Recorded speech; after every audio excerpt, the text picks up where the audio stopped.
Фары выхватывали из густой уральской ночи мокрый блестящий асфальт, а старенькая Скания неслась к Москве так, будто за нами гнались все демоны преисподней. Я до боли в костяшках сжал папку на коленях, ту самую, за которую уже заплатили 3 жизнями, и мельком посмотрел на женщину за рулем, ради которой бездумно поставил на кон свою собственную. Еще каких-то 2 недели назад моей самой большой проблемой был застучавший движок на дребезжащем КамАЗе да медленно пустеющая касса. А теперь я бежал от людей, для которых человеческая жизнь не стоила, и ломаного гроша. Меня зовут Дмитрий. И до недавнего времени я был уверен, что в свои 42 года знаю все о цене ремонта. А о справедливом обмене моего времени, моих рук, моих знаний на хрустящие купюры в кошельке очередного дальнобойщика. Я думал, что постиг эту простую механику жизни, когда 10 лет назад бросил все в Екатеринбурге и осел здесь, в пыльном придорожном поселке Степное, на 1732 километре федеральной трассы М5.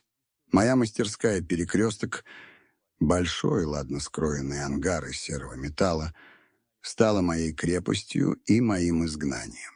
Я сам сварил стеллажи, сам залил бетонный пол, сам повесил под потолком тусклые лампы дневного света, которые гудели, как усталые шмели.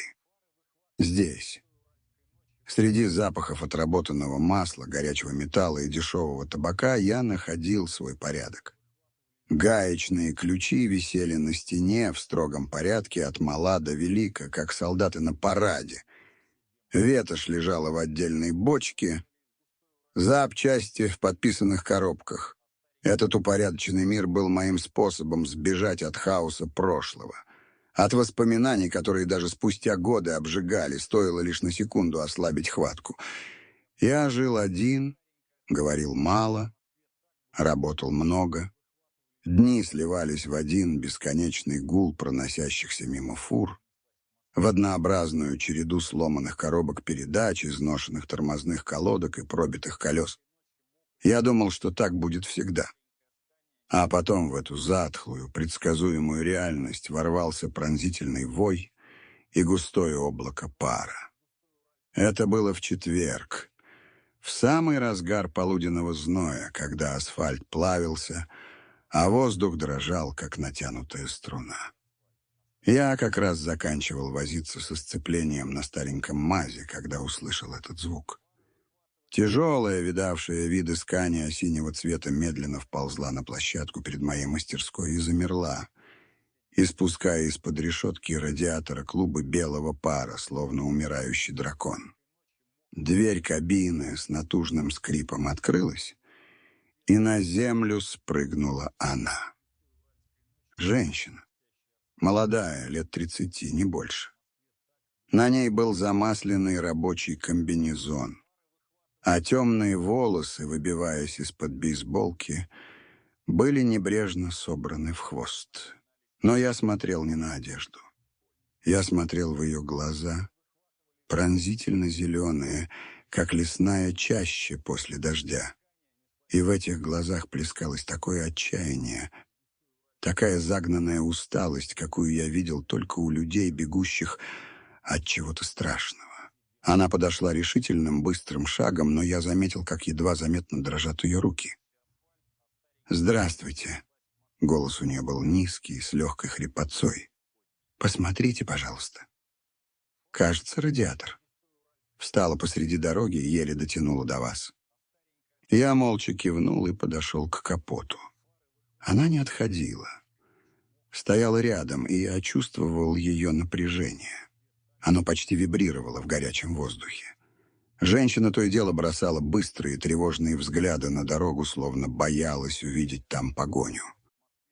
«Срочно нужно?» — спросил я, открывая тяжелый капот и щурясь от волны горячего пара. Выдохнула она. «Мне нужно быть в Уфе к утру. Груз важный». Проблема была налицо. Трещина в верхней части радиатора, широкая, темперваная. Паять бесполезно, только менять. Ремонт займет 4 часа, не меньше, констатировал я, вытирая руки о ветошь. И то, если у меня на складе найдется подходящий. Замена обойдется, я прикинул в уме, скажем, в 2000 за работу, плюс сама деталь. 500 рублей, если не оригинал. Она на мгновение прикрыла глаза. Ее ресницы дрогнули. Когда она снова посмотрела на меня, в ее взгляде появилась какая-то новая, отчаянная уязвимость, которая совершенно не вязалась с ее уверенной походкой и грубым комбинезоном. «У меня нет сейчас наличных», — тихо произнесла она, и это прозвучало не как попытка торга, а как приговор. Карту украли на последней стоянке, а до зарплаты еще неделя, а обычно на этом разговор заканчивался. Мое правило было простым. Нет денег, нет ремонта. Я не благотворительная организация. За 10 лет работы на трассе я насмотрелся на всяких хитрецов и попрошаек. Я уже собирался развернуться и сказать ей свое стандартное. «Извините, ничем не могу помочь». Но что-то меня остановило. Может, это бездонная усталость в ее глазах. А может, то, как она произнесла мое имя, которое прочла на выцветшей вывеске над воротами. «Меня зовут Елена». Я молчал, ожидая продолжения. «Я могу заплатить вам по-другому», — сказала она, понизив голос и шагнув ближе. От нее пахло дизельным топливом, дорожной пылью и едва уловимым горьковатым ароматом женских духов. «Если вы готовы выслушать». Я скептически хмыкнул, но кивнул. По-другому на трассе могло означать что угодно. И обычно ничего хорошего. «Я перевожу особые грузы», — начала она уклончиво, внимательно изучая мое лицо, словно пытаясь понять, можно ли мне доверять. Иногда я вижу и слышу то, чего не должна. У меня есть информация, которая стоит гораздо больше, чем 2500 рублей. Информация, которая может изменить ваше положение. Мое положение? Я усмехнулся. Меня мое положение вполне устраивает. Правда? Она вскинула бровь, и в ее глазах на миг блеснул огонек. А братья Сорокины вас тоже устраивают? При упоминании этой фамилии что-то внутри меня похолодело. Братья Сорокины. Вадим и Стас. Бывшие бандиты, а ныне уважаемые бизнесмены, владельцы огромного логистического центра в 10 километрах отсюда. За последние полгода они открыли 3 своих автосервиса, переманив почти всех моих клиентов неправдоподобно низкими ценами. Я давно подозревал, что дело нечисто, что их демпинг — это не рыночная конкуренция, а способ выдавить меня с трассы. Но доказать ничего не мог. «Откуда вы знаете о Сорокиных?» Мой голос стал жестче. «Скажем так...» Ее губы тронула слабая горькая улыбка. «Я бывала в местах, где обсуждают подобные бизнес-модели. Я знаю, почему они могут позволить себе чинить фуры почти за даром. И я могу рассказать вам, как это прекратить». Она смотрела на меня в упор, и я тонул в ее зеленых глазах, пытаясь разгадать, кто она. Ангел-спаситель или дьявол-искуситель? Предложение было безумным и опасным. Связываться с Сорокинами — все равно, что совать руку в улей с дикими пчелами. Но, с другой стороны, ее слова попали в самую больную точку. В мою уязвленную гордость, в мой пустеющий карман. «Хорошо», выдохнул я, сам не веря, что говорю это. Рассказывайте. А я пока займусь вашим радиатором. Пока я снимал поврежденную деталь, матерясь сквозь зубы на прикипевшие болты, Елена, сидя на перевернутом ведре, тихим, ровным голосом рассказывала. Она говорила о ночных рейсах с неучтенным товаром, о фурах, которые шли с перегрузом, но почему-то никогда не попадали на весовой контроль. Она называла фамилии, номера машин, даты. Каждое ее слово было идеально заточенным гвоздем, который она методично вбивала в гроб бизнес-империи Сорокиных. Информация была настолько точной и детальной, что становилось страшно. Откуда простая дальнобойщица могла знать все это? 4 часа пролетели как один миг. Когда я закончил, затянув последний хомут на новом блестящем радиаторе и залил антифриз, уже начинало смеркаться. Небо на западе окрасилось в багровые тона. Елена протянула мне старую потрепанную записную книжку в мягкой обложке. Здесь все, о чем я говорила. И даже больше, сказала она. Номера счетов, названия подставных фирм, через которые они отмывают деньги. Используйте это с умом, Дмитрий. Эта информация стоит сотни таких ремонтов. Она поднялась, и на мгновение наши взгляды встретились. В ее глазах была благодарность, но под ней скрывалось что-то еще. Тревога, страх и какая-то необъяснимая печаль. «Спасибо», — прошептала она. «Берегите себя, Елена», — ответил я, сам не зная почему. Она кивнула, забралась в кабину, и через минуту двигатель ее Скания ровно и мощно заурчал. Фура медленно выехала на трассу, включила фары и растворилась в сгущающихся сумерках. Я остался один посреди своей мастерской, сжимая в руке старую записную книжку. Воздух пах остывающим металлом и бензином.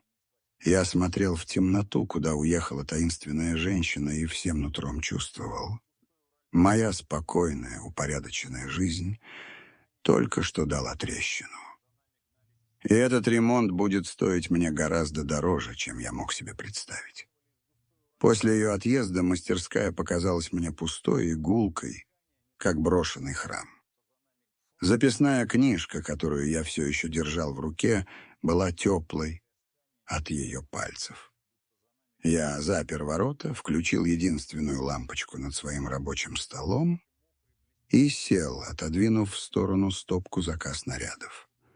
Воздух был пропитан запахами прошедшего дня, тяжелым маслянистым духом, который я привык считать запахом дома. Но сегодня он казался чужим и тревожным. Я открыл книжку. Страницы были испещрены торопливым, но разборчивым женским почерком. Это не был дневник. Это была бухгалтерская книга ада. Даты, номера фур, фамилии водителей, напротив каждой записи, пометки. Перегруз 12 тонн, прикрытие ДПС, смена капитана Морозова, левый спирт, партия для Челябинска, возврат черного нала, инкассация, ООО «Гранит». Чем глубже я погружался в эти записи, тем холоднее становилось у меня внутри. Елена не соврала. Это была подробная карта теневой империи Сорокиных. Становилось понятно, откуда у них брались деньги на демпинг. Они не просто экономили. Они зарабатывали на том, за что других сажали на долгие годы. На последних страницах шли названия фирм-однодневок и номера счетов в каких-то мутных офшорных банках. Я закрыл книжку. Ладонь вспотела. Что мне теперь с этим делать? Пойти в полицию? В местную? Я мысленно усмехнулся. Капитан Морозов чье имя фигурировало в записях, был крестным отцом сына нашего участкового, круговая порука. Пойти в прокуратуру? А с чем? С записной книжкой? От неизвестной женщины, которая расплатилась информацией за ремонт радиатора? Меня бы подняли на смех, а на следующий день ко мне в мастерскую заглянули бы серьезные люди от Сорокиных для профилактической беседы. И я спрятал книжку в самый дальний ящик стола под старые счета и неисправный карбюратор. Решил пока просто забыть об этом. Но забыть не получалось. Образ Елены, ее загнанный взгляд, дрожащие руки, тихий голос преследовал меня. Кто она? Откуда у нее эта информация?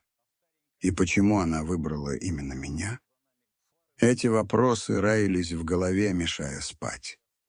Ночи напролет я ворочался на своей скрипучей койке в каморке за мастерской, прислушиваясь к каждому шороху за окном. Обыденный мир потерял свою предсказуемость. Теперь в реве каждого проезжающего грузовика мне чудилась угроза. Прошло 3 дня. Я старался работать как обычно, но все валилось из рук. Я сорвал резьбу на головке блока, уронил на ногу тяжеленный домкрат и едва не спалил проводку на клиентской «Газели». Я постоянно думал о ней. Не о той информации, что она оставила, а о ней самой. О ее странной смеси хрупкости и силы. О том, смогла ли она добраться до Уфы. В понедельник после обеда, когда солнце снова начало плавить асфальт, я услышал знакомый рокот дизеля. У ворот моей мастерской снова стояла та самая синяя Скания. Мое сердце пропустило удар, а потом забилось часто-часто, как неисправный мотор. Елена спрыгнула на землю. На этот раз на ней были простые джинсы и серая футболка. Она выглядела собраннее, но напряжение в ее фигуре, казалось, стало еще сильнее. Она не смотрела по сторонам так панически, как в прошлый раз, но ее взгляд был острым и цепким, как у хищника. «Дмитрий», — позвала она, подойдя ближе, — «мне снова нужна ваша помощь». «Опять радиатор?»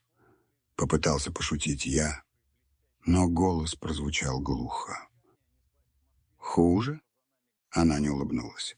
«Мне нужно, чтобы вы кое-что сохранили. Всего неделю».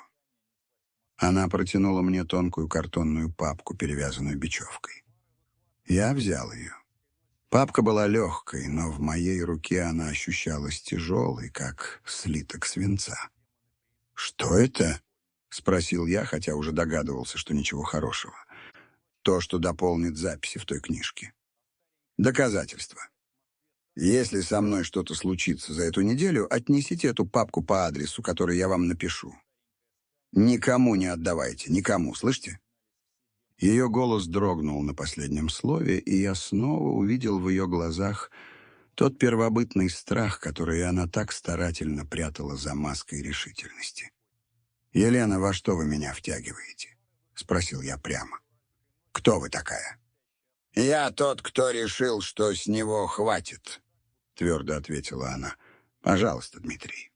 Больше мне не к кому обратиться. Через неделю я вернусь за папкой». Она быстро написала на обрывке бумаги какой-то адрес в Екатеринбурге, сунула его мне в руку вместе с папкой, развернулась и, не сказав больше ни слова, запрыгнула в кабину. Через минуту ее фура снова скрылась из виду. Я остался стоять с этой проклятой папкой в руках. Чувствовал себя идиотом. Последним идиотом на этой трассе. Какого черта я согласился? Но когда я смотрел в ее глаза, отказать было невозможно.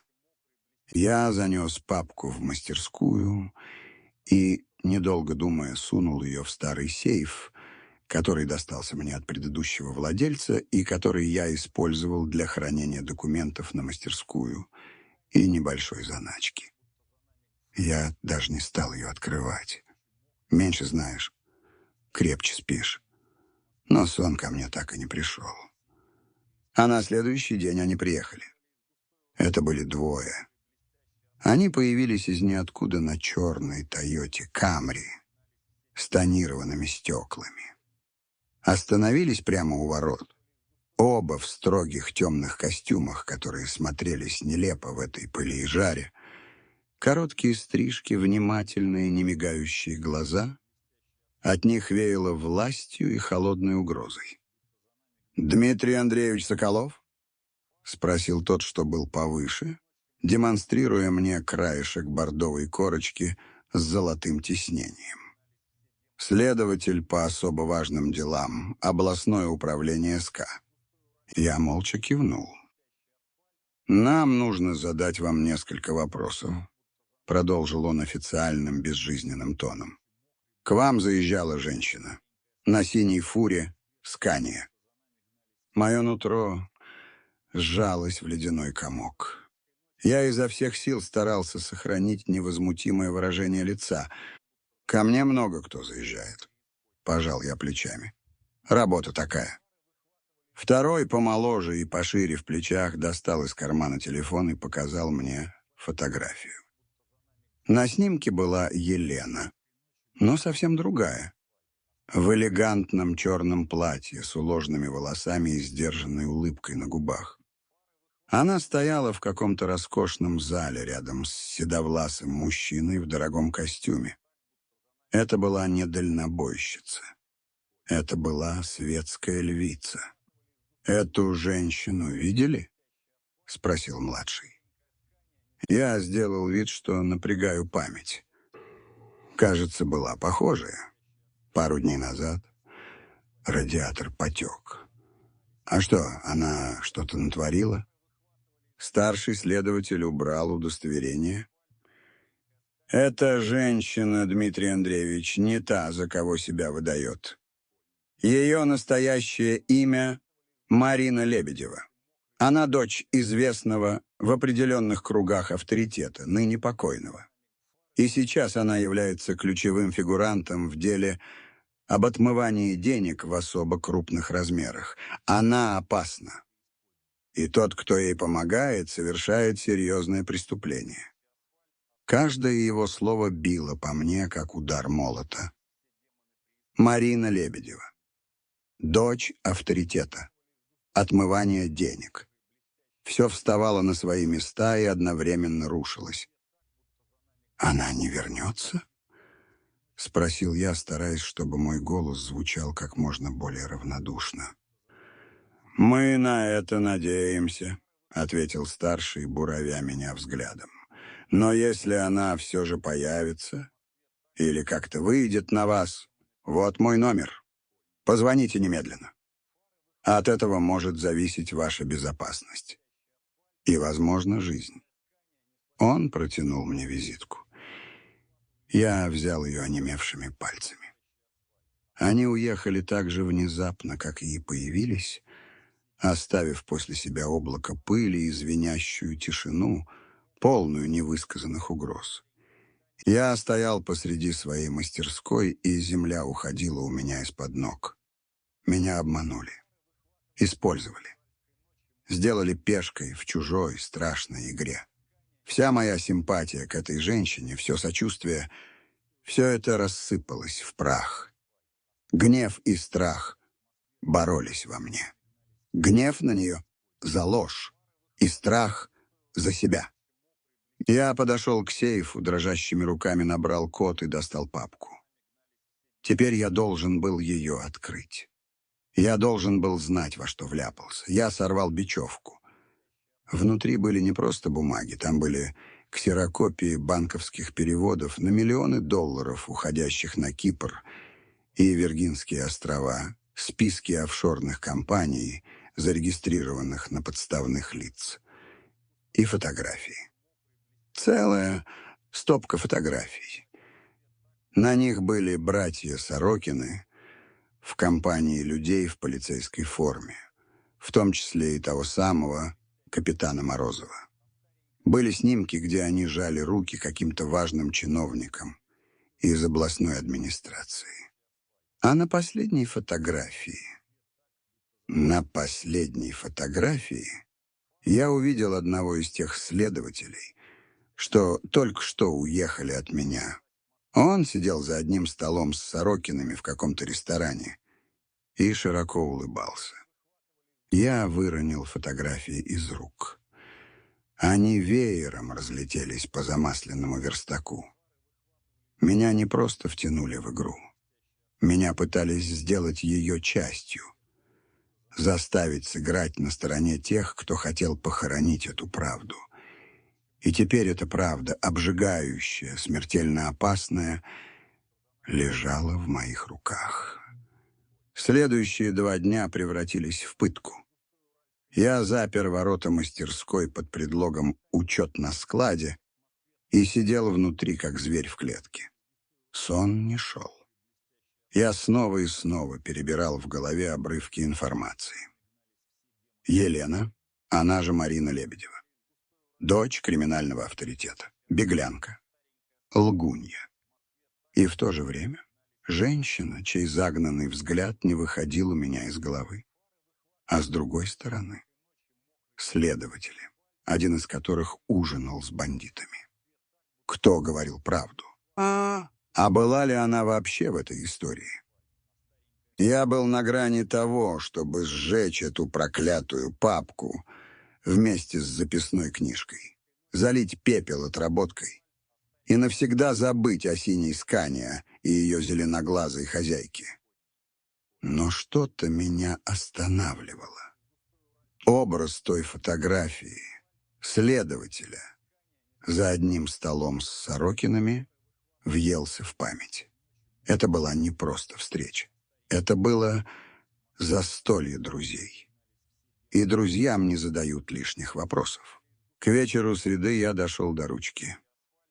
Нервы были натянуты до предела. Я сидел за столом, тупо глядя на остывший чай в кружке, и курил одну сигарету за другой. Я не знал, чего боюсь больше. Ее возвращение или того, что она не вернется, и я останусь один на один с этой бомбой замедленного действия. И тут я снова услышал этот звук. Ровный, басовитый рокот дизеля, который я теперь мог бы узнать из 1000. Фура остановилась у ворот. Я выглянул в щель. Она. Сердце заколотилось где-то в горле. Я открыл ворота. Она стояла у кабины, и вид у нее был еще хуже, чем в прошлый раз. Под глазами залегли темные тени, скулы заострились. Казалось, она не спала все это время. «Я за папкой», — сказала она тихо, не глядя мне в глаза. Я молчал, просто смотрел на нее. Потом медленно развернулся и пошел в мастерскую. Она последовала за мной. Я подошел к верстаку, где все еще лежали разбросанные фотографии, и молча указал на них. «Объяснишь?» Она проследила за моим взглядом. Увидев фото, она вздрогнула, будто от удара. Она подошла ближе и взяла в руки снимок, где улыбающийся следователь сидел с Сорокинами. «Они были у тебя». Это был не вопрос, а утверждение. Голос ее села. «Были», — подтвердил я, скрестив руки на груди. Я чувствовал, как во мне закипает холодная ярость. Представились следователями. Сказали, что тебя зовут Марина Лебедева, что ты замешана в отмывании денег. Предложили сдать тебя, если появишься. Так кто ты, Елена или Марина? И во что, черт возьми, ты меня втянула?» Она медленно опустила фотографию. Подняла на меня глаза, и я увидел в них такую вселенскую усталость, что мой гнев на мгновение отступил. «Все, что они сказали, правда», — прошептала она. «И все ложь». Она опустилась на старый стул, который стоял у стены, и закрыла лицо руками. Ее плечи задрожали. Впервые за все время я увидел ее не просто сильной или напуганной, а сломленной. Я молчал, давая ей прийти в себя. «Меня действительно зовут Марина», — наконец заговорила она, не поднимая головы. «Мой отец. Он был человеком из тех, кого в 90-е называли авторитетами. Он построил свою империю. Сорокины были его пехотой.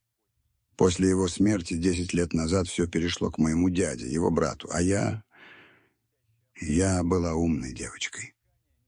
Склонность к цифрам, экономическое образование. Дядя быстро нашел мне применение. Я стала его финансистом.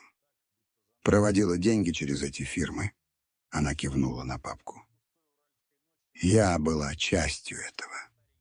Я выросла в этом мире, Дима. Я другого и не знала. Она впервые назвала меня по имени так. Просто Дима. И от этого простого имени у меня что-то екнуло внутри. «Тогда почему?» — спросил я тише. «Почему ты решила все сломать?» Она подняла на меня свои зеленые, полные слез глаза. «У меня есть сестра, Аня. Ей скоро 16. Дядя решил, что она тоже достаточно повзрослела, чтобы быть полезной. Он хотел втянуть ее в это болото, отправить курьером с деньгами за границу. Я видела, как этот мир ломает людей. Я не могла позволить ему сломать и ее. Она единственное чистое, что есть в моей жизни. Ее исповедь была похожа на поток, прорвавший плотину. Она говорила о годах страха, о позолоченной клетке, в которой жила. О том, как несколько месяцев назад тайно вышла на связь со следователем из Москвы, настоящим следователем, который давно вел разработку их группировки, но не мог подобраться из-за коррупции на местах. «Майор Белов», — назвала она имя, он из Главного следственного управления. Он сказал, что если я соберу доказательства, он даст ход делу на самом верху. Я несколько месяцев копировала эти документы, рискуя всем. Люди, которые приходили к тебе, это не следователи. Это дядины псы на поводке у Сорокиных. Их задача была найти меня и забрать папку. Они поняли, что я что-то затеваю. И теперь они ищут меня, чтобы убить. Она замолчала, переводя дух. В мастерской стояла такая тишина, что было слышно, как гудит под потолком одинокая муха. Теперь все встало на свои места. Ее страх, ее ложь, визит фальшивых следователей, фотография. Она не просто бежала. Она вела свою собственную войну. Войну за жизнь своей сестры. «Я должна добраться до Москвы», — сказала она почти беззвучно. «Я должна передать эту папку лично в руки Белову. Но одна я не доеду. Они перекрыли все дороги, все посты предупреждены. Меня ищут как опасную преступницу. Каждый гаишник, каждый патрульный. Все ищут синюю Скания и женщину за рулем». Она поднялась и подошла ко мне вплотную. Я чувствовал ее дыхание, видел каждую ресничку на ее заплаканных глазах. «Дима!» Ее голос дрожал, но в нем звучала стальная решимость. «Поезжай со мной». Я отшатнулся. «Ты с ума сошла? Ты мой единственный шанс. Ты простой механик, гражданский. Тебя никто не знает. Ты можешь проехать там, где меня остановят. Ты можешь выступить свидетелем, независимым свидетелем, который случайно нашел эти документы. Тебе поверят. А если я приду одна, меня или убьют по дороге, или просто потеряют где-нибудь в коридорах Следственного комитета, пожалуйста». Она смотрела на меня с отчаянной мольбой. Это была просьба утопающего, и я стоял на берегу, держа в руках спасательный круг. Я мог бросить его ей, а мог просто развернуться и уйти, сохранив свою жалкую, но безопасную жизнь. Я посмотрел на ее лицо, на следы слез на щеках, на ее стиснутые до бела губы. Я вспомнил ее рассказ о 16-летней сестре и вспомнил свое прошлое, то самое, от которого я сбежал сюда, в эту глушь. Я тоже когда-то не смог защитить того, кого любил, и это чувство вины жгло меня изнутри все эти годы. Может быть, это был мой шанс? Не исправить прошлое, и его не исправишь, но сделать что-то настоящее, что-то, что имело бы смысл. «Хорошо?» — выдохнул я, сам не веря своим словам. «Я поеду с тобой». На ее лице отразилось сначала недоверие, а потом огромная, безграничная волна облегчения, которая, казалось, вот-вот собьет ее с ног. Она сделала еще один шаг и уткнулась лбом в мое плечо. Я неуклюже обнял ее. Она вся дрожала. «Спасибо», — прошептала она в мою замасленную куртку. «Спасибо, Дима». Я стоял, обнимая эту хрупкую, но отчаянно сильную женщину, и понимал, что только что подписал себе приговор. Или наоборот. Впервые за 10 лет дал себе шанс на что-то большее, чем просто существование. Дороги назад больше не было. Впереди была только трасса на Москву. Решение было принято. Теперь нужно было действовать. Быстро, безумно. «Мы не можем ехать на фуре», — сказала Марина, словно прочитав мои мысли. Ее приметы у всех на ушах. «Нас остановят на первом же посту». «Тогда на чем?» Я обвел взглядом свою мастерскую. Мой старенький москвич, стоявший под брезентом, для такой поездки не годился. Оставались только клиентские машины. Вот на этом ее взгляд остановился на неприметном сером Рено Логан, который я как раз закончил чинить. Владелец, пожилой дачник, должен был забрать его только в конце недели. Не лучший вариант, но и не худший. Машина, которая не привлекает внимания. «Я не могу. Это чужая машина», — запротестовал я, но мой протест прозвучал слабо. Я уже перешел черту, за которой угон автомобиля казался мелким прегрешением. «Мы вернем ее, Дима», — твердо сказала Марина. «Я оставлю здесь деньги. С лихвой покроем и бензин, и амортизацию, и моральный ущерб. У нас нет выбора». Мы действовали как слаженный механизм, подгоняемый адреналином. Я быстро собрал небольшую сумку, смена белья, зубная щетка, все мои наличные деньги, около 15 тысяч рублей, и документы. Марина переоделась в мою старую куртку и натянула на голову шапку, максимально скрыв лицо. Папку с компроматом я засунул под обшивку водительской двери. Не самое гениальное место, но первое, что пришло в голову. Мы выехали из мастерской глубокой ночью. Луна, как прожектор, заливала дорогу серебристым светом, превращая привычный пейзаж в нечто чужое и зловещее. Я сел за руль. Марина сидела рядом, сжавшись в комок, и молча смотрела вперед. Мы ехали, не включая фар, по проселочным дорогам в объезд трассы. Я знал здесь каждую колею, каждый поворот. Эти знания, прежде бесполезные, теперь стали нашим единственным шансом. Первые несколько часов мы ехали в полном молчании. Напряжение в салоне можно было резать ножом. Я вел машину, сосредоточившись на дороге, а она просто сидела рядом, и я физически ощущал ее страх. Это была уже не та дерзкая девчонка, что торговалась со мной из-за ремонта, и не холодная леди с фотографией. Это была просто смертельно напуганная женщина, которая поставила на кон все.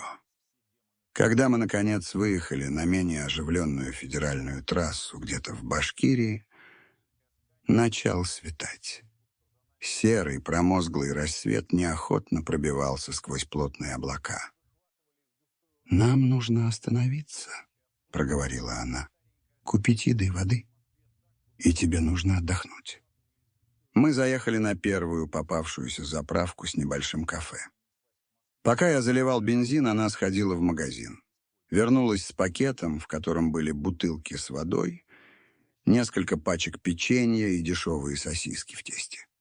Мы ели прямо в машине, молча и быстро, как солдаты на передовой. «Расскажи о себе», — неожиданно попросила она, когда мы снова тронулись в путь. «Что рассказывать?» — я пожал плечами. 42 года. Разведен. Детей нет. 10 лет чиню машины в глуши. Вся биография.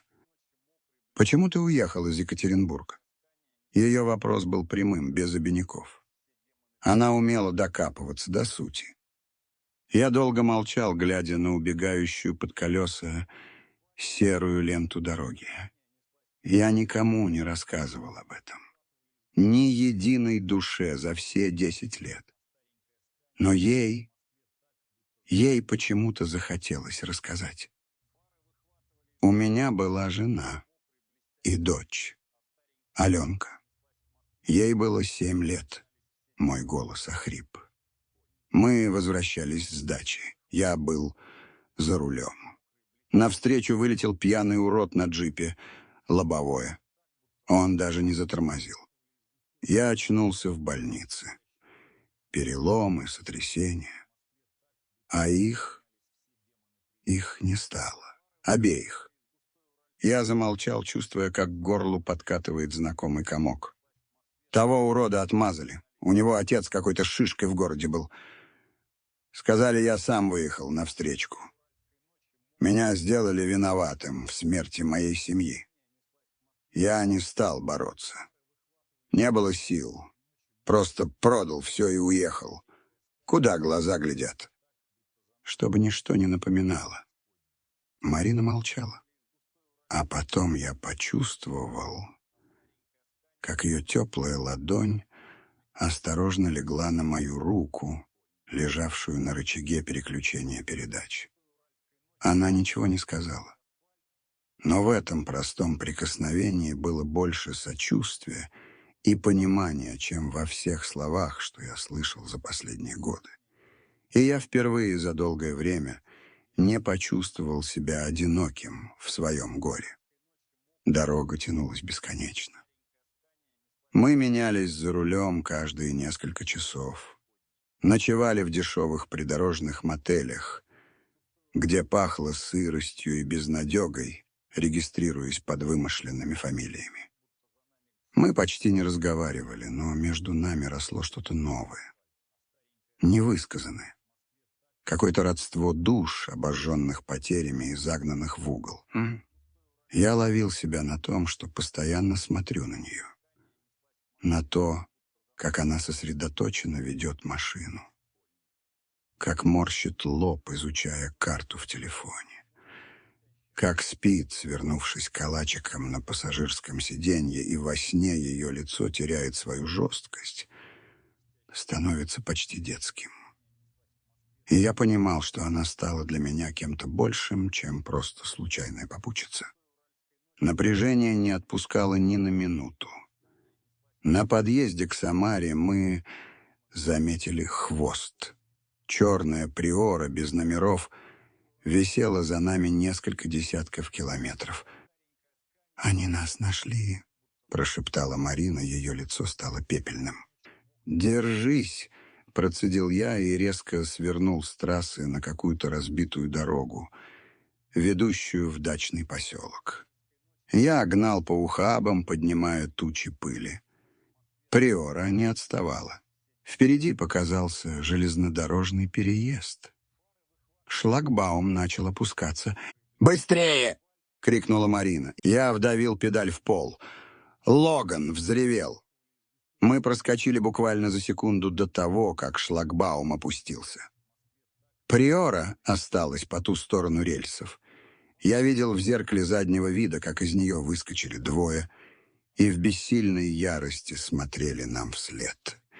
Мы петляли по дачным проселкам еще около часа, пока не убедились, что оторвались. Остановились в лесополосе. Нас обоих трясло. «Спасибо», — выдохнула она. «Ты спас нас». В этот вечер, в грязном номере мотеля под Пензой, она рассказала мне остальное. «Дима, я должна сказать тебе правду», — начала она, сидя на краю кровати. «Даже если мы доберемся до Москвы и Белов примет документы, меня арестуют». «Что?» Я замер. Я соучастница. Я много лет была частью этой системы. Моя явка с повинной и сотрудничество со следствием — это смягчающее обстоятельство. Но это не освобождает от ответственности. Мне грозит срок. Может, 3 года, может, 5, я не знаю. Но я готова. Это цена за свободу Ани. Она смотрела на меня честным, прямым взглядом. Она жертвовала своей свободой. Сознательно шла в тюрьму, чтобы спасти сестру. И в этот момент я окончательно понял, что не ошибся в ней. Под всей этой ложью, под налетом криминального мира скрывался человек невероятной силы и самоотверженности. «Почему ты не сказала мне этого раньше?» — спросил я тихо. «Боялась, что ты откажешься», — призналась она. «Что, не захочешь помогать преступнице?» Я подошел и сел рядом с ней на кровать. «Я уже помогаю. И теперь не отступлю». Она посмотрела на меня, и в ее глазах блеснули слезы. Она потянулась ко мне, и я обнял ее. Она прижалась ко мне всем телом, и я чувствовал, как она дрожит. Мы сидели так очень долго посреди обшарпанного номера, в 1000 километрах от дома. 2 одиноких, изломанных человека, которые волею судьбы нашли друг друга на обочине жизни. И в этот момент я понял, что мне уже все равно, чем закончится эта история. Главное, что она была рядом. И я был готов идти с ней до конца. Куда бы ни вела эта проклятая дорога. Москва встретила нас равнодушным гулом и слепящими огнями. После почти 2000 километров по пустынным ночным трассам этот город казался гигантским, враждебным муравейником. Каждый прохожий, каждый автомобиль виделся потенциальной угрозой. Мы ехали по МКАДу, и я чувствовал, как у Марины снова сдают нервы. Она вцепилась в подлокотник так, что побелели костяшки пальцев. «Технический переулок, дом 2», — пробормотала она, словно мантру. «Здание Следственного комитета. Мне нужно, чтобы ты подъехал с другой стороны, со стороны набережной. Там меньше камер». Ее голос был спокоен, но это было спокойствие натянутой струны. Последние сутки мы почти не спали, питались на ходу, подстегиваемые кофе и страхом. Я чувствовал себя выжатым, как лимон. Но вид этого серого, неприступного здания впереди заставил адреналин снова ударить в кровь.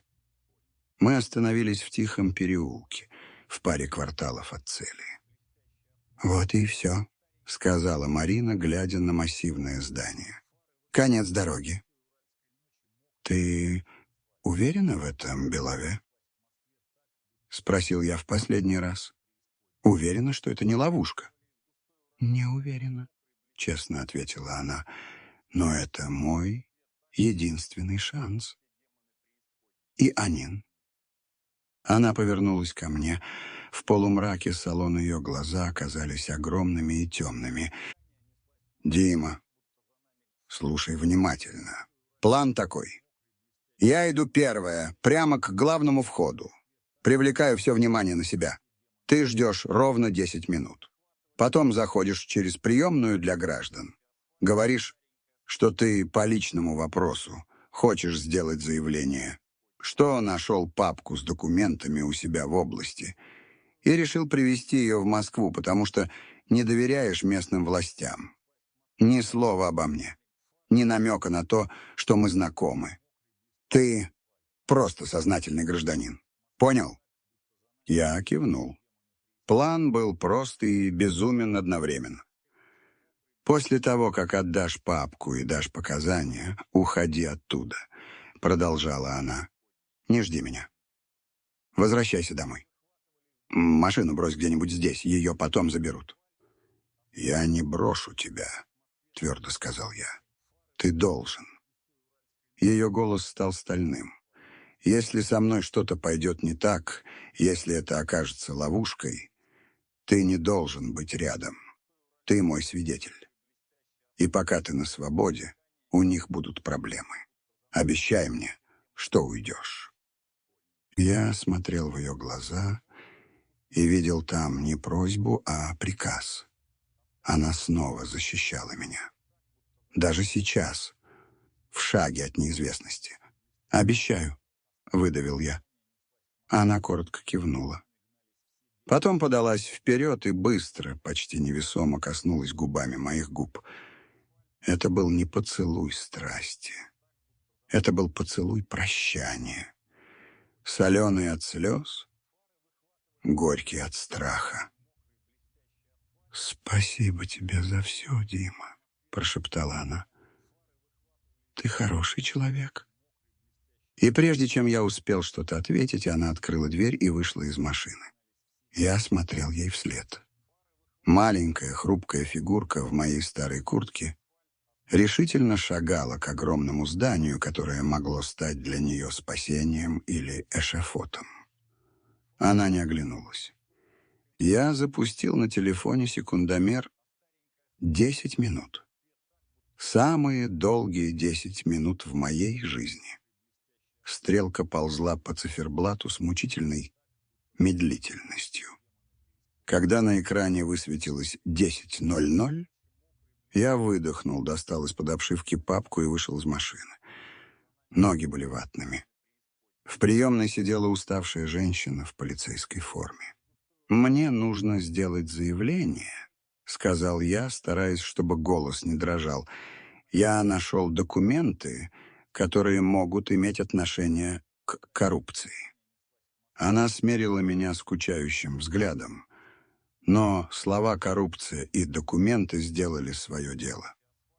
Меня проводили в небольшой кабинет, где пахло казенщиной и крепким кофе. Через несколько минут вошел он.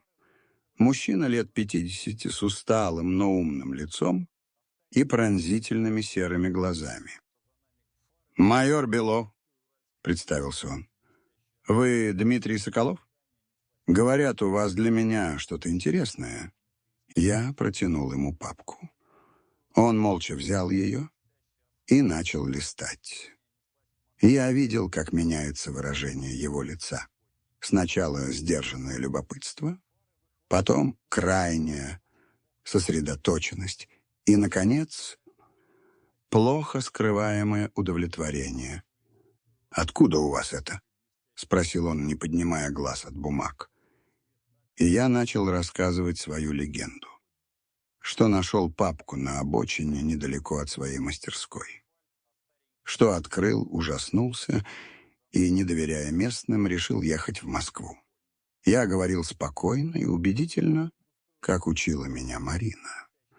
Белов слушал, не перебивая, лишь изредка кивая. Допрос длился почти 2 часа. Он гонял меня по деталям, задавал одни и те же вопросы в разной формулировке, пытаясь поймать на лжи. Но я держался. Я думал только о ней, о ее лице в тот момент, когда она уходила. «Хорошо, Дмитрий Андреевич, сказал он, наконец, закрывая протокол. «Спасибо за вашу гражданскую позицию. Информация, которую вы предоставили, чрезвычайно важна. Ваша личность останется в тайне. Вы можете быть свободны». «А что будет с этими документами?» — просил я. Белов усмехнулся краешком губ. «Будет большая уборка. Очень большая». Я вышел из здания, щурясь от дневного света. Ноги сами несли меня прочь. Я выполнил свое обещание. Я уходил. Чувство опустошения и тревоги за нее смешивалось с чувством выполненного долга. Я шел по набережной, не разбирая дороги, когда зазвонил телефон. Незнакомый номер. «Дима!» — услышал я ее голос, искаженный помехами. «Марина, ты где? Ты в порядке?» — закричал я в трубку. «Я в порядке!» В ее голосе звучала бесконечная усталость. «Все хорошо. Белов настоящий. Меня сейчас переводят в следственный изолятор. Но как важного свидетеля. Все получилось, Дима». Я прислонился к гранитному парапету, чувствуя, как отпускает напряжение, державшее меня все эти дни. «Аня?» — спросил я. Ее уже забрали. Сегодня утром. Она в безопасности, в программе защиты свидетелей. У нее будет новая жизнь. Она сделала то, ради чего все затеяла. «А что с тобой? Когда ты выйдешь?» В трубке повисло молчание. «Не скоро, Дима», — сказала она наконец, и в ее голосе я услышал горечь. «Может, через несколько лет. Но я не жалею. Ни о чем не жалею. «Я буду ждать», — сказал я, сам не ожидая от себя этих слов. «Не надо», — тихо ответила она. «Живи своей жизнью. Спасибо тебе за все. Марина, мне пора. Прощай, Дима». Звонок прервался. Я стоял на набережной Москвы-реки, сжимая в руке бесполезный телефон. Все было кончено. Эпилог. Я вернулся в свою мастерскую через 3 дня. Серое Рено так и осталось стоять в Московском переулке. Добирался на перекладных. Перекресток встретил меня тишиной и запахом остывшего металла. Все было на своих местах. Как будто ничего и не было. Как будто все это синяя Скания, зеленые глаза, ночная погоня, папка с документами мне просто приснилось. Я снова начал работать. Снова пошли клиенты, заказы. Жизнь вернулась в свою колею. Через неделю по местному телевидению прошел сюжет. В области проведена крупная антикоррупционная операция. Задержаны известные бизнесмены братья Сорокины и несколько высокопоставленных сотрудников правоохранительных органов. Я смотрел на их хмурые лица на экране и ничего не чувствовал. Прошел год. Потом 2. Я все так же чинил машины. Но что-то изменилось. Я больше не чувствовал себя изгнанником. Тоска по прошлому отступила, оставив после себя лишь светлую печаль. По вечерам, закрыв ворота, я иногда садился за свой верстак и просто смотрел на дорогу. Я не знал, где она, не знал, что с ней. Но я ждал. И однажды поздним осенним вечером, когда небо уже окрасилось в холодные фиолетовые тона, на площадку перед моей мастерской медленно въехало такси. Из него вышла женщина. В простом пальто, с короткой стрижкой. Она стояла и смотрела на меня. Это была она. И я понял, что моя настоящая жизнь, мой самый главный ремонт, только начинается.